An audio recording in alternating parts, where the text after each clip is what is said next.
On the banks of the Godavari River, there once stood a mighty kingdom ruled by the wise and just King Vikramaditya.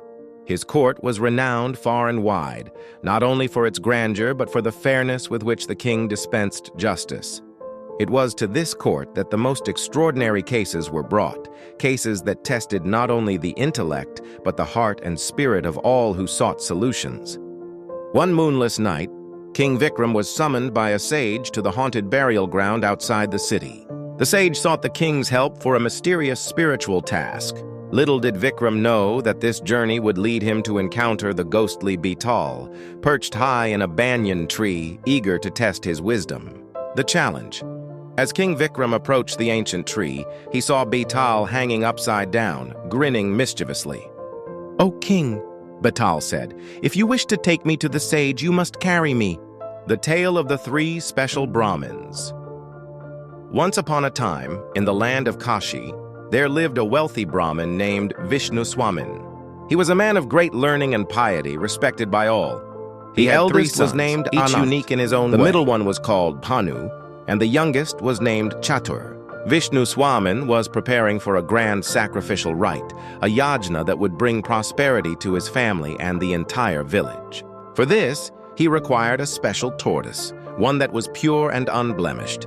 He called his 3 sons and said, "My dear sons, I need you to bring me a tortoise for the sacrifice. Go to the riverbank and find one, but be sure it is perfect." As they reached the river, they spotted a tortoise basking in the sun. But as they approached, each hesitated. Anant, the eldest, said, "I cannot touch it. What if it has been in unclean water?" I am very particular about what I eat and touch. I too cannot touch it. For even the slightest impurity will spoil my fastidiousness properly. I am very particular about women, for their touch must be pure and virtuous. Chatter, the youngest, said, "I also cannot touch it. What if it has lain on a bed of unclean reeds? I am very particular about where I sleep and what I touch, for even a single hair beneath 7 mattresses will disturb my rest." Seeing that none would touch the tortoise, they decided to return home empty-handed. Their father was perplexed and a little amused. "If you are all so fastidious, summoned them to his court. How shall we ever complete the sacrifice? I have heard of your unique sensitivities." The king's test word of the 3 brothers' peculiarities. First, the king invited of the local to a grand feast.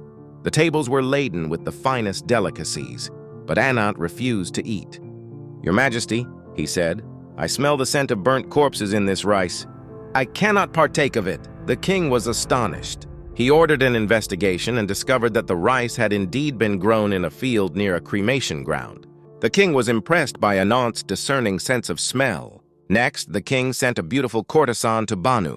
She was dressed in the finest silks and adorned with jewels. But as soon as she approached, Panu turned away. "Your Majesty," he said, "this woman smells of goat." "I cannot bear her presence," and found that again, the woman had been fed goat's milk as a child, and the scent still lingered faintly on her skin. Finally, the king prepared a luxurious bed for Chatur, with 7 thick mattresses piled high. Chatur lay down, but in the middle of the night he awoke with a cry of pain. There was a red mark on his shoulder. The king ordered the bed to be examined, and beneath all 7 mattresses they found a single hair. The king was amazed.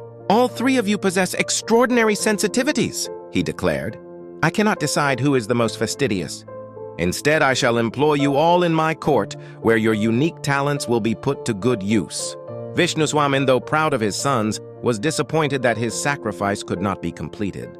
But he knew that their gifts would serve a greater purpose: the riddle and the return.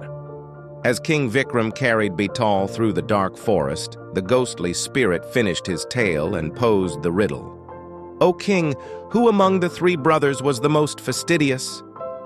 Vikram thought carefully.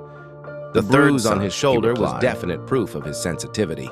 The others might have gained their knowledge from elsewhere, but the pain and mark were undeniable. Betal laughed. "You are wise indeed, O king." And with that, the spirit vanished, returning to the banyan tree. King Vikram sighed and turned back to begin his task anew.